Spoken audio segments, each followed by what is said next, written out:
Wow Laknavaram సరస్సులో మూడో island. Goa, Ooty, Andaman దీవులకు తలపించేలా ఏర్పాటు. ఆహ్లాదాన్ని పంచేలా సౌలతులు. 7 కోట్ల వ్యయంతో 3 ఎకరాల విస్తీర్ణంలో నిర్మాణం. ప్రకృతి అందాలతో చూపర్లను కట్టిపడిస్తున్న కొత్త ఐలాండ్ ప్రారంభించిన మంత్రులు జూపల్లి సీతక్క. నిజానికి అసలు లక్నవరం అద్భుతంగా ఉంటుంది. దీన్ని డెవలప్ చేయలేక కొంత ఆగమైంది, కానీ ఊటీ ఆ రేంజ్లో ఉంటుంది. ఇక్కడ ప్రకృతి సంపద కావచ్చు, ప్రకృతి రమణీయత కావచ్చు, ప్రకృతి సౌందర్యం కావచ్చు, ఆ వాటర్ కావచ్చు, అక్కడ తీగల వంతెన కావచ్చు, ఒక రేంజ్లో ఉంటుంది. మనం బయటికి పోయినట్టే ఉంటుంది.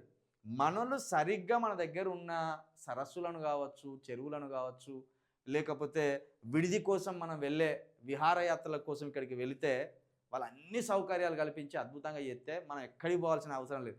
మన తెలంగాణలో ఉన్నవి చూడడానికి మనకు 1 ఏడాది పడుతుంది రోజు తిరిగితే. పర్యాటక కేంద్రాలు, మన తెలంగాణలో ఉన్న పర్యాటక కేంద్రాలు తిరిగి చూసి వాటిని ఆస్వాదించడానికి 1 ఏడాది పడుతుంది. అన్నీ ఉన్నాయి మన దగ్గర.